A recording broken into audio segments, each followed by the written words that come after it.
और गुलाम संदरी को वापस सुंदर घर लेकर जा रहा होता है। ये उसी वक्त रास्ते में बादशाह संदरी और गुलाम को एक साथ देख लेता है और तुरंत गुलाम से कहता है, तू मेरी संदरी के साथ क्या कर रहा है। इस पर गुलाम कहता है, बादशाह ये आशिक अली की बेटी है। ये सुनकर बादशाह की बेटी है, ये सुनकर संदरी बहुत खुश हो जाती है। बादशाह और गुलाम मिलकर संदरी को तुरंत सुंदरगढ़ ले जाते हैं। सामने जहादात गुलाम के साथ संदरी को देखकर कहता है, तुम इसे लेकर आए हो। तभी बादशाह जहादात से कहता है, संदरी को मैं लेकर आया। बादशाह की आवाज़ सुनकर खुर्शीद अपने कमरे से बाहर निकल आती है। बादशाह संदरी से कहता है, तुम्हारी अम्मी यहीं है। ये सुनकर संदरी दौड़कर खुर्शीद के गले लग जाती है। इसी वक्त बादशाह सब घर वालों के सामने कहता है, मैं जिस लड़की से मोहब्बत करता हूँ वो संदरी है। ये सुनकर गुलाम की होश उड़ जाते हैं। इस पर साहिबजान बादशाह से कहती हैं, हमारी शादी मेरे भाई की बेटी से होगी। ये सुनकर बादशाह अपने सर पर पिस्तौल रख देता है और कहता है, मैं संदरी के अलावा किसी से शादी नहीं करूँगा। कभी संदरी सीधे बादशाह से कह देती है, मैं तुमसे मोहब्बत नहीं करती। ये सुनकर बादशाह गुस्से में वहाँ से चला जाता है। जहादात खुर्शीद से कहता है, संदरी हमारे साथ नहीं रहेगी। ये सुनकर खुर्शीद शादात को धमकी देती है, संदरी मेरे साथ ही रहेगी। ये कहकर वो संदरी को अपने कमरे में ले जाती है। संदरी खुर्शीद से कहती है, अबू की डेथ हो गई थी और गुलाम ने मेरी बहुत मदद की, इसीलिए मुझे गुलाम से मोहब्बत हो गई है। ये सुनकर खुर्शीद कहती है, संदरी बादशाह भी तुमसे मोहब्बत करता है, वो तुम्हारी शादी गुलाम से नहीं होने देगा।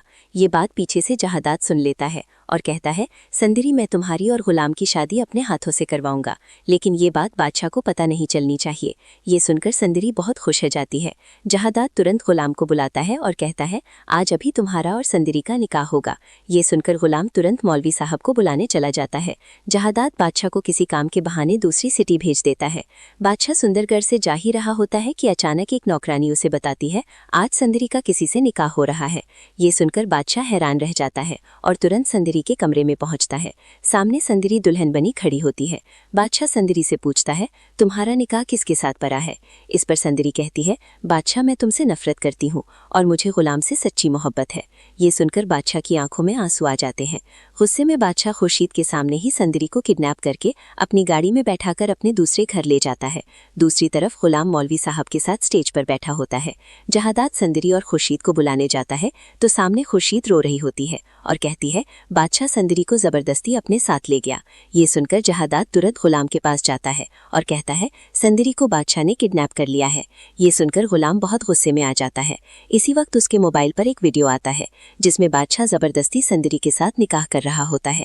ये देखकर गुलाम तुरंत बादशाह के मोबाइल की लोकेशन ट्रेस करवाता है और लोकेशन उसके दूसरे घर की निकलती है। इसी वक्त गुलाम जहादात को साथ लेकर बादशाह के घर पहुंच जाता है। सामने मौलवी साहब बादशाह और संदरी का निकाह पढ़वा रहे होते हैं। मौलवी साहब बादशाह से पूछते हैं, क्या आपको संदरी के साथ निकाह कबूल है। बादशाह कहता है, जी कबूल है। इसके बाद मौलवी साहब संदरी से पूछते हैं तो वो कहती है, मैं सिर्फ गुलाम से मोहब्बत करती हूँ, मुझे बादशाह के साथ निकाह कबूल नहीं है। ये सुनते ही उसी वक्त गुलाम वहां पहुंचकर निकाह रोक देता है। इस पर बादशाह गुस्से में गुलाम को बहुत मारता है। संदरी बादशाह से कहती है, अगर तुम मुझसे मोहब्बत करते हो तो गुलाम और मेरा निकाह हो दे। आखिरकार बादशाह खुद अपने हाथों से गुलाम और सख्ती का निकाह करवा देता है। दोस्तों आपको क्या लगता है, संदरी किसकी होनी चाहिए। मुझे तो लगता है और गुलाम की होनी चाहिए। ये हमारी प्रेडिक्शन है, गलत भी हो सकती है, इसीलिए हमारे चैनल को लाइक, सब्सक्राइब और शेयर जरूर करें।